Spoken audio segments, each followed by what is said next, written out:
Hello, family, and welcome back to the Explore the Extraordinary podcast. My name is Betty, and today I'm joined by Behzad, and we're part of a spiritual community together. Behzad is a Baha'i here in the New York City area, and they have this beautiful community, and we have this meeting a couple times a month called Meaningful Conversations. And I started going to these meetings about 3.5 years ago. And it is such a beautiful, warm community. I've been to so many Baha'i events, and I've never met a more diverse, wonderful, compassionate, empathetic group of people in my whole life. And Behzad is such a wonderful human being. He recently wrote a book. He's an author and an actor, and his book is called Human Doing Human Being. And it is such an amazing story. As I read it, I mean, I know this man in real life, so I know what happens to him now. But as I was reading it, I was just totally enthralled in the story of your spiritual journey. And I'm so excited that for your willingness to serve the community here at IANDS. And so I'm going to toss it over to you to introduce yourself and share a little bit about yourself. Hi, Betty. Hi, everyone. My name is Behzad. I'm an actor and writer, author, and in New York City. Uh, what I can tell about myself is like Betty mentioned, I'm a member of the Baha'i community in New York City, and we hold these uh, community gatherings, I want to say, that everyone is welcomed into the community and to have these conversations regardless of their background, religion, or race, and they're able to come have meaningful conversations. And we specifically mention in the beginning of the conversation that we don't talk about partisan politics and we don't want to talk about religion, even about Bahá'í Faith, because we want to honor this space as a space that we can just have meaningful conversations. Now, there are times that people talk, ask questions about the Bahá'í Faith, and we try to engage in that as little as possible without turning the conversation into like a Bahá'í event. And so that basically just briefly for those of viewers and listeners that are not familiar with the Baha'i Faith, and they're like, what is this thing? Baha'i Faith is 200 years old, and it started in Persia. And the fundamentals are very simple. I grew up with these principles. I learned about these principles since I was a kid, and it just made sense to me. Like principles like oneness of God. There is only one source of creation, regardless of religion. So whenever there is a talk about like that religion's God is different than the other religion's God, it just doesn't make any sense to me. Because I feel like if you do believe that your God is the almighty and all powerful and the creator of the universe, then there can't be any other God.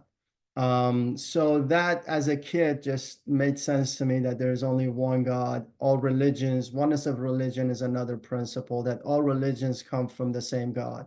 And they come based on people's understanding at the time, meaning that those prophets and manifestations of God come to humanity to bring that teaching based on people's understanding at that time. And the perfect example of that, that I found for myself was at the time of Moses, it was an eye for an eye.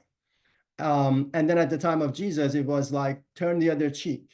So it was the humanity's understanding had evolved to that degree. And oneness of humanity is another principle of the Baha'i Faith. And the purpose of the Baha'i Faith is really just unity of humanity. If everyone is just working towards this common goal, regardless of culture, race, background, we don't all have to believe in the same thing. But if we have a common vision to work towards, I think we can actually achieve something that we've never been able to achieve in the history of humanity.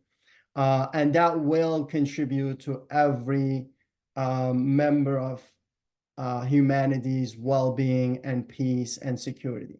So that's a little bit about the Baha'i Faith. I'm not, I just wanted to just convey what that is. And the book that Betty mentioned, Human Doing, Human Being, came out a little over a year ago, maybe a year and a half ago. And while I was going through the process, I was working on other books that I'll talk about. But I'll talk about Human Doing, Human Being, which half of it is my own journey as a kid.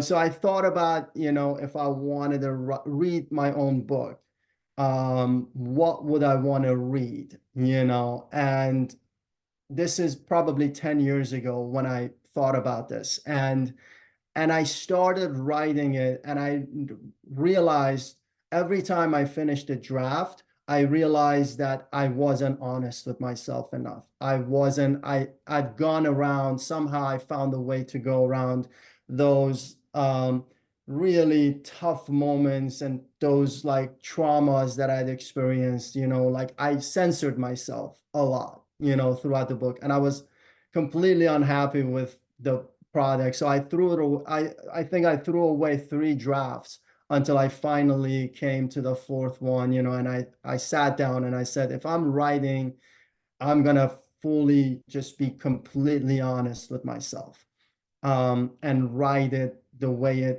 it was and read it the way it was. And I even throughout the writing process, I found myself really struggling with it and censoring myself, and then having to go back, delete everything, and then go back and rewrite it, more honestly. So I found myself doing that because I think in life, we generally like we're prone and we're conditioned to want to avoid having to go through pain and reliving pain and trauma. So going back to what the book and what the story of the book is about, I was born in Tehran in Iran, and my father was not Muslim, and it's very the government there is very the views are very strong on like on that religion, on Islam, and everyone kind of abiding by those rules. And Baha'is really have no rights in that society, to do anything. They have no rights for education, no rights for occupation. Their businesses, their homes, can easily be confiscated, and they can be put in prison, or die without any repercussion, without any going through the proper channels of court system. And they have no right to like really they have no human rights. And as a kid, my father just told me about the principles of the Baha'i Faith, and I thought it over. I think I was maybe 5 or 6, and I realized that this just felt right to me, because it wasn't inclusive. It wasn't, like making someone else bad in order for us to be good, situation. So I decided then and there that I wasn't, because this would come up a lot in the conversations, that people would be forced to change the religion, to Islam. And I decided then and there that I wasn't going to do that, because I didn't feel the need to, although you could really advance in society if you did. And so I thought about it, and I wasn't going to do that. And I think I mentioned this in the book, that my familial circumstances shifted rapidly when I was very young. When I was 5, my parents separated. By 6, my father had already remarried, and with another woman. And this woman just decided that me and my brother should not live with them. And she wanted her own family, her own kids. So she was determined to do everything possible, as far as any kind of abuse and, beating and anything you can possibly imagine in the book, to kind of make us run away from home. And so And it got really got to that point for me. I was 7 when I found myself like really hungry for days. I was literally starving, and I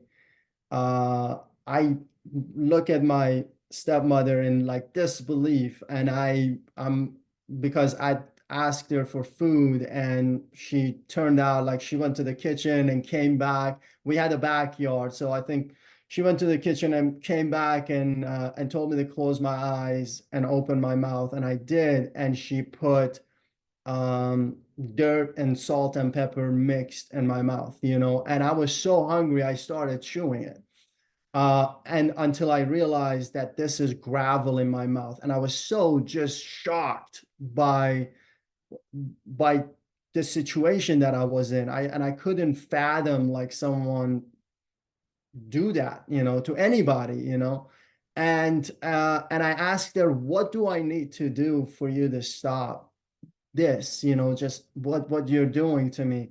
And she straight out told me, she said, just I want you to go out and kill yourself. And I was so angry. I ran out of the house with the idea that there was a highway near our home, really literally at the end of the block, and I thought I'm just gonna run into the highway, and it was a busy highway, so I was for sure gonna get hit by a car. So I run out, and right before I reach the highway, I pause, and I'm like, what? Why am I doing this? Uh, and I realized my father just there was so much drama at home that my father just couldn't handle it anymore, couldn't take it, because she was determined, my stepmother was determined to kick us out. They weren't practicing religion, they were not religious at this point at all. And so there was no real moral compass around what was happening. And my father was working hard and basically just going through this drama of this new marriage that he found himself in, and his wife just wanted a family of her own and didn't want to raise someone else's kids. So I stopped before I hit the highway, and I have this little conversation with myself that basically I'm just on my own. I cannot go back. There's nothing like I would literally, even at nights, I wasn't, she would come and wake me up at like 2 a.m. and while I'm asleep, and like take my hand and into the backyard, and like in dead of winter, it's like Tehran has 4 seasons, just like New York. So imagine how cold New York is at 2 a.m. in the winter. So she would leave me out there, and I'm like waking up trying to figure out where I am and what I'm doing, and and so realize that, oh, she's basically just left me out there. So I gotta like plead and beg, to be let back in, and so this was ongoing, just what wouldn't stop until I decided that I couldn't go back, because I wasn't getting food. There wasn't a place for me to sleep, and I was just getting beaten, abused the whole time. So at 7, I found myself in the streets. And Tehran is very similar to New York. Maybe that's why I ended up here. I found myself in the streets. A lot of the people, I would go to school during the day, hardly, and my teachers at school knew my situation at this point, because they had contacted my father. He had come to meet with him, and he had explained the situation. He's like, I don't know what to do. I'm going to work. Next thing I know, he's been, kicked out of home. So they knew my situation. And because my grades were still good, my teachers literally said that, okay, you can come back at the end of every school year and just take the final exam, because you still do well in school if you keep studying. You don't have to show up, in class for every class, because I come to school and I find myself hungry, and I gotta go like find something to eat, or I gotta figure out where I'm gonna sleep that night. And so I would leave school and I got a job at this cabinet factory near school. It was a metal cabinet factory, and this is in the 80s, late 80s. So I'm working at this factory, barely pays me anything, like nothing, and the owner was a drug addict, I think, and would keep everybody's money, like even like other adults, that were working there, other workers with family, they were like always like arguing with him, about their money. So this went on for a few years, and I literally like I would just I had to a lot of times I had to go hungry or like, grab food, whatever I could, like you know, from the sidewalk, imagine, or leftovers, whatever, what, you're not really choose in a position to choose when you are in the bottom of the bottom, and so I couldn't go to the police really. Normally, I guess you could, and they would probably place you in the foster home. But because my father was a Baha'i, they wouldn't, they wouldn't be able to, or they wouldn't take me in because of that. Because then they would have to. There was these like kind of false beliefs around that the government had basically spread it about Baha'is, these lies, about like Baha'is don't believe in God, or if you associate with them, you go to hell, or just like even as a kid, it was so ridiculous to me. I couldn't believe an adult could actually make this up or even believe in it. So basically I was on my own, and I thought, okay, if I can just stay in school and graduate from high school, I could uh try to get a job, somewhere, in the market, whatever, just to survive. And in ninth grade, I realized that all of this, by the way, is in the book, as I think you've read, Betty. So ninth grade, I realized that I come to school, final exam. I try to take the final exam, and there is a religious course uh, every year of school, back in Iran. And um, in the beginning of that year, that teacher, the religious teacher, had basically asked the class if anyone in class is not Muslim. And I raised my hand, and it was me and another Christian student. And he kicked me out. He said, "You can go out, you don't have to be in class." And I said, "All right, great." So I went to school, all the other classes, as much as I could throughout that school year until it's the final exams, and I'm about to take this exam, and he comes and tells me that I can't take that exam. And I'm looking at him, I'm like, how am I going to graduate then? And he says, you can't. You have two options. You can either convert right now, and there's a process. I guess you kind of recite something, and they take you to the back room, you recite some stuff, and you become Muslim, which that also is ridiculous to me. Because I think like religion and belief is a matter of heart. You can't change someone's heart by force. It just doesn't work that way. So I guess this is kind of us thinking about spirituality and kind of from an intellectual perspective. And so he says, either that you convert right now, or I'm going to let the morality police know, and they'll come and take you and, take care of you. So I say to him, just give me, okay, I hear you. I don't have any problem with Islam, which I don't. I don't have any problem with any religion. And I say, give me a few minutes, let me go think about it, and let you know. But I knew right then and there, I'm like, I gotta get out of here. I'm not gonna change my belief. I wasn't religion at all. I wasn't practicing the Baha'i faith. I wasn't like, I wasn't a registered Baha'i, but I just believed in those four principles that I mentioned in the beginning. And I thought like, that was enough for me. And I wasn't going to change it. So I tell him to give me a few minutes. I run out of school and I knew immediately. I was planning it in my head. I'm gonna call one of my friends my friends were all, street guys back there, So this one guy I knew, he was like with a lot of resources. He was a bank robber, basically. He had served, 10 years for robbing gold from banks, and at the time, and he was in his 40s, but we became friends somehow.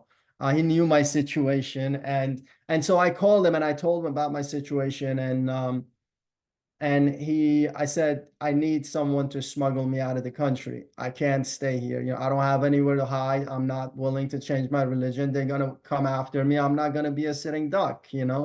I need to get out of here. So he gives me a contact info for the smuggler that he knew, and I call him up. I saved up some money barely, because I think, as I mentioned in the book, when you live on the streets, you gotta have something for rainy day. Like you understand that. Like you never know what's gonna come out of where. You just try to save as much as you can. And this was a rainy day. In fact, I think it was pouring. It was like I didn't have anywhere to hide. I didn't have anywhere to go. Now the police could be coming after me. I'm like at this point 12. I'm running from the cops. Back in Iran. That's ridiculous.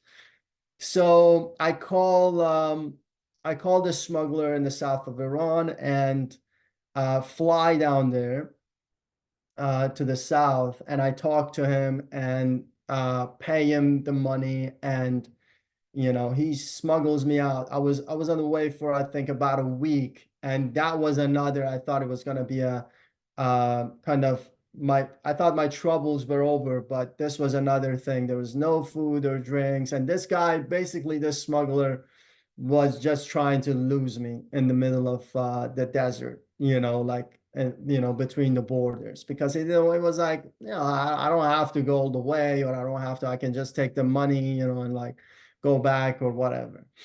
But luckily I stayed with him. I stayed on his tail, whatever he went, and finally crossed to Pakistan. And I had to stay in Pakistan for another 2 years, going through the legal process of seeking asylum and getting my um, visa and documents to be able to come to the US. And so that's basically, and then I can go on about the rest of the book. That's part of, I think that's maybe about 1/3 of the story in the book. I want to ask some questions, because when I hear a story like that, and I hear about abuse, neglect, starvation, poverty, homelessness, these are dense experience. And you were so young, you were just a little kid.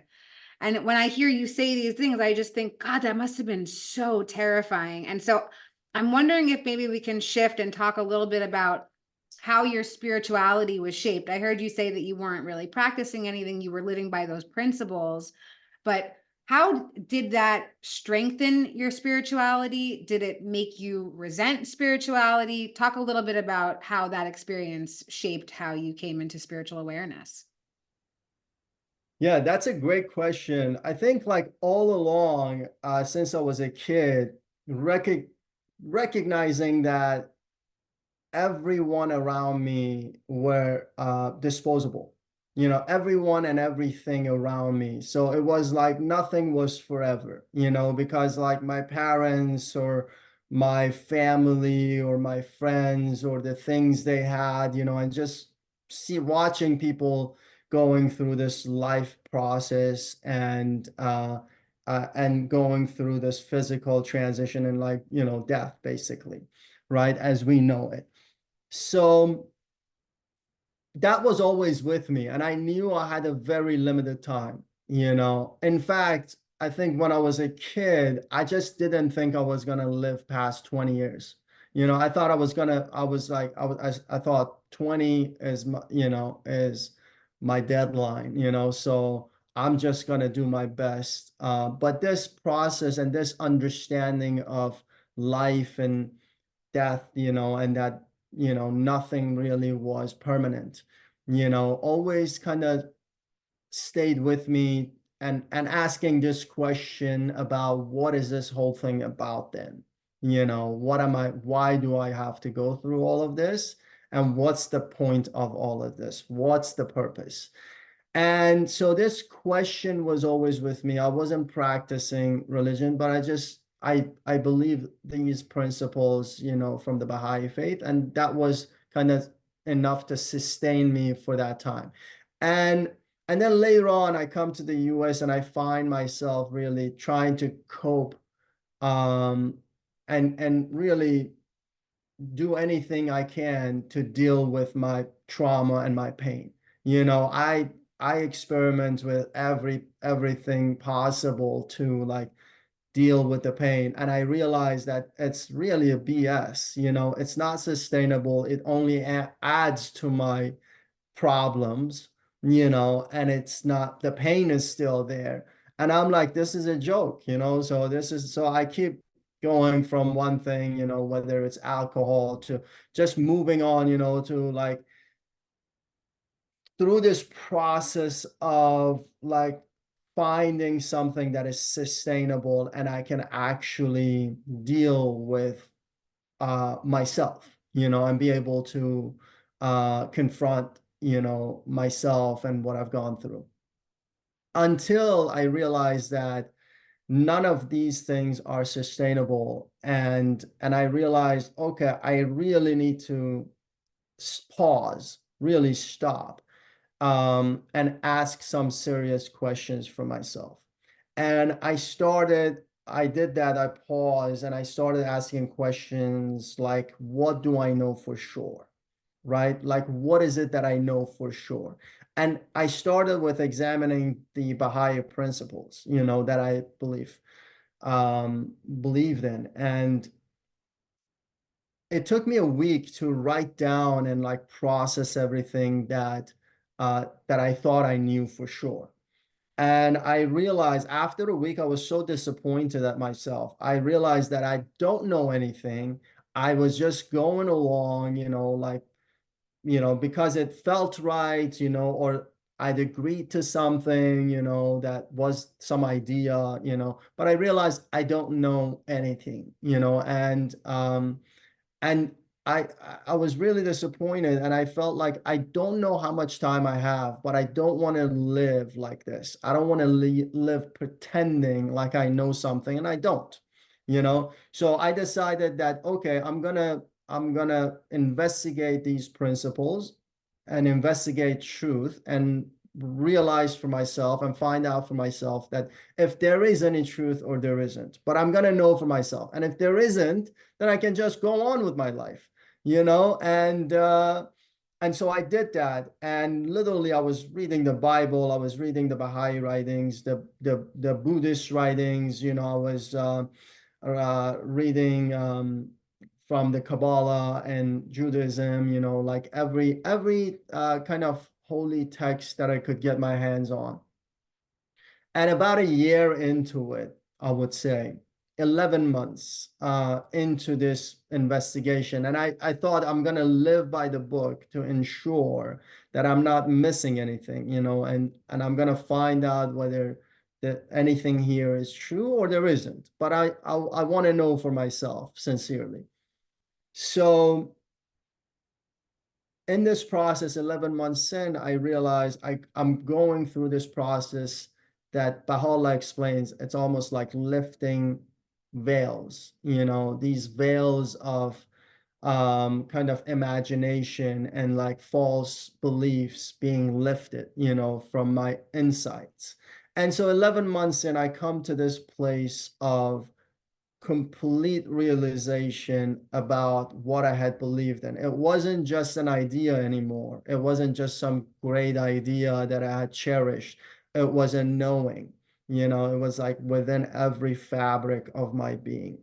And so this process, this is basically, that's when I realized that there is truth in this, and I'm gonna actually try to pursue this, as in my life and continue to learn. And I don't, one thing I would add, I think religion is really a tool for humanity, like a bridge to be able to cross to the source. It's not meant to be like used to beat other people over the head, with, it's really for the person to be able to cultivate, which is like that's the idea in the Baha'i faith, is that we are here to develop those spiritual qualities and capacities that make us to be an image of God. That's what it is, those qualities. And so we cultivate those for the spiritual realm through this process of going through life. Thank you for all. Thank you. Thank you. Thank you. I love you so much. Thank you for sharing. And what I heard you say was something that's so familiar in so many people's spiritually transformative experiences, and that is that insatiable thirst for knowledge and that independent investigation that you're talking about. And I love that. And I think that really having access to all the information and then being able to come to your own conclusion. And I think that's that sovereignty and autonomy of spirituality. And yeah, I heard you say so much in there. And I love hearing about your journey into that. And really also what I hear is kind of that the pain got so great that you were like, something's got to give, and I got to find something that's going to help me. And it's not going to be these things that I have tried already. It's going to be something different. And that's really when spirituality can be such a huge tool, and that connection to source. So I want to shift gears and talk about how you came into finding your passion and living your life, like living life in New York. And I know that you shared that you're an actor, and I'd love to hear about how you express creativity through spirituality, and are they combined things for you? Yeah, absolutely. I found myself as I was going through that process of experimenting and coping. I realized that I thought to myself that, what am I doing in here? Like, what do I want to do with my life? And I could have been a successful businessman, and if I wanted to. I just have this, I think living on the streets, I have a thing to appreciate life as much as I can, and just like I don't want to take anything for granted.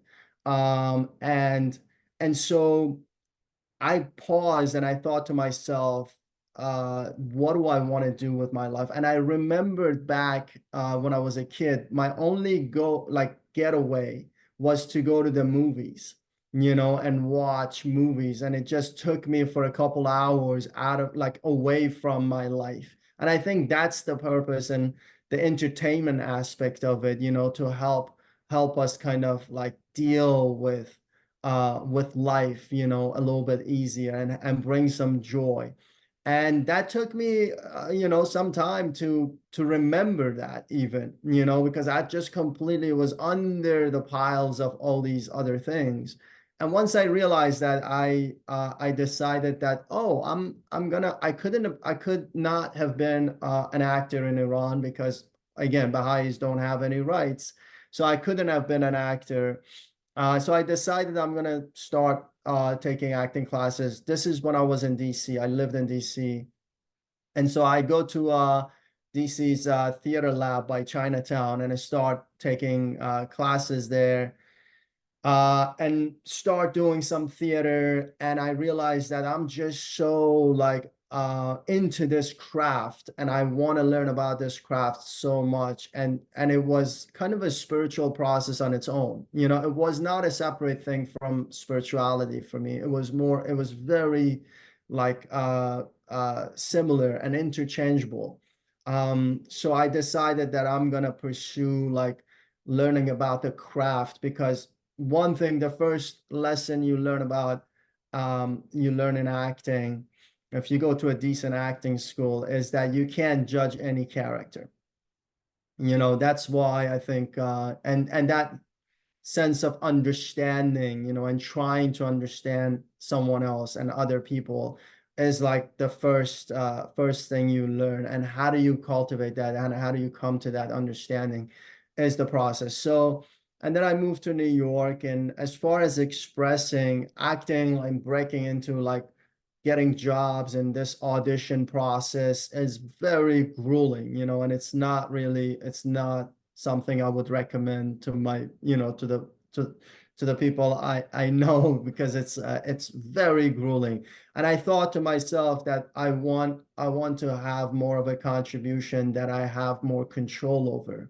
So I'm going to try to express that creativity and that aspect of myself through writing. And although I write scripts and plays and whatnot, I wanted to write books, because I feel like books have helped me so much in my life, just passing on something that we have to someone else that, added, like we would never know even, that could read and maybe take away something from that, or make that day a little bit better, and bring some insight into it.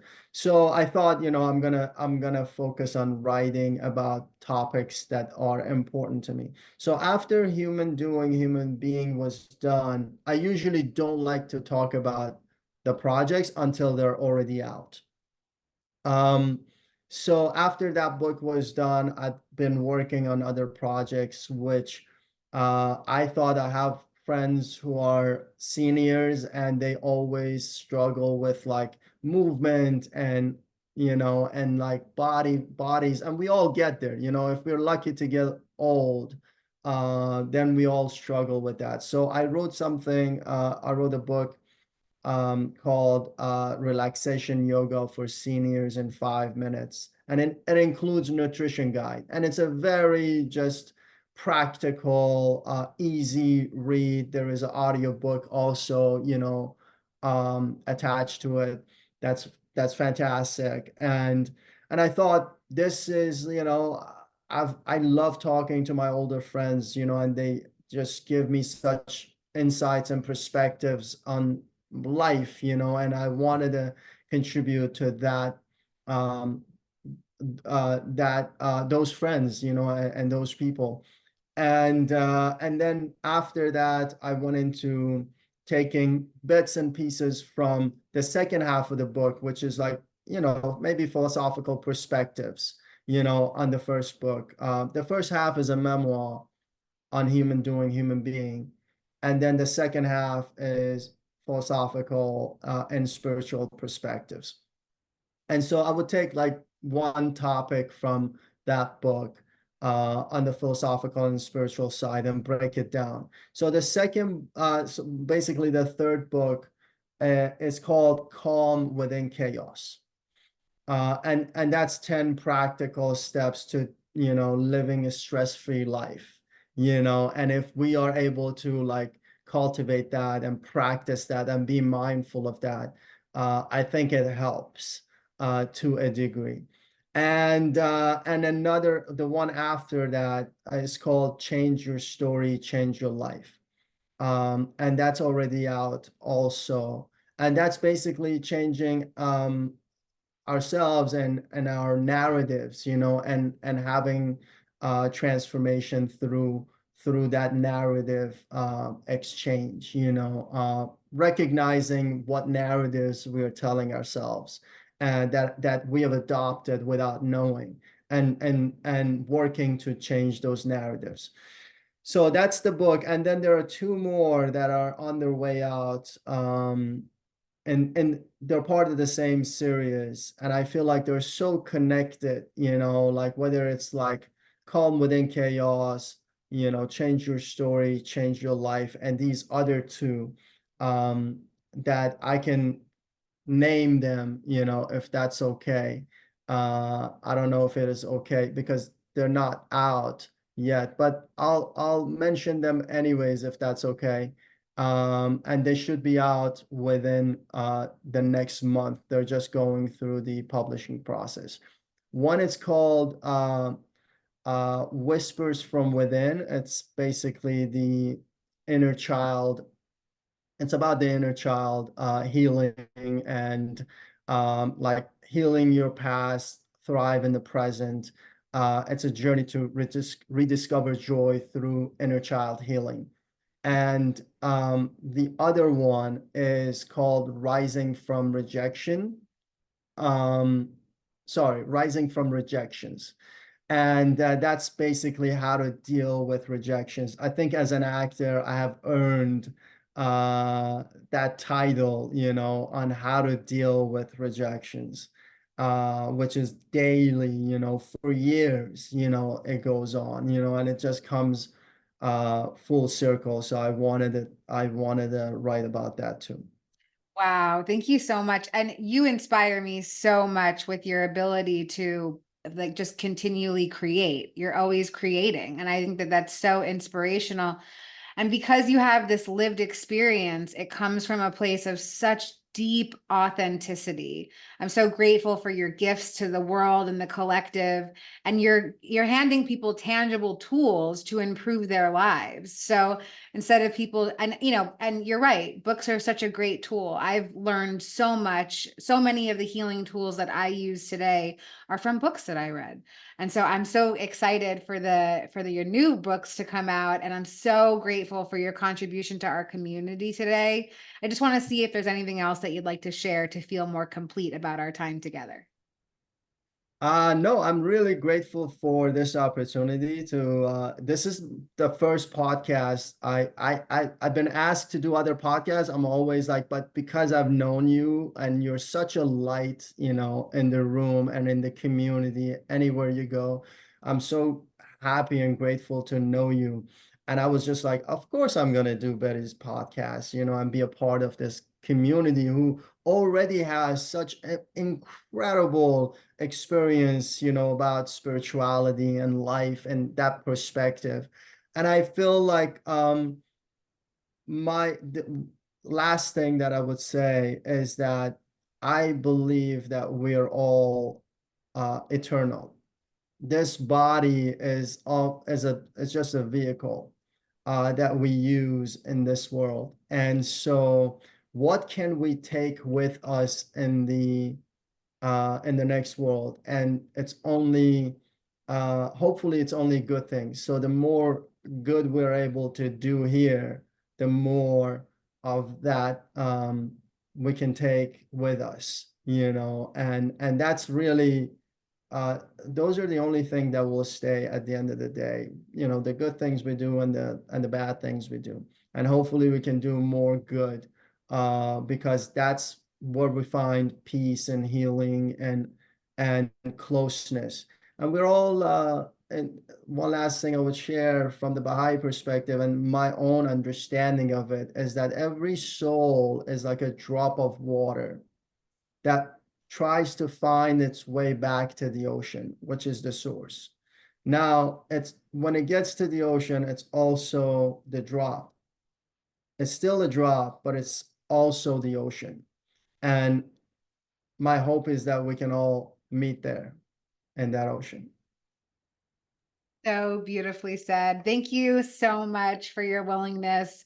I'm so grateful to have you in my life, and to be part of a community with you is just so expansive for me. So thank you again, and we'll see you next time. Thank you. Bye-bye.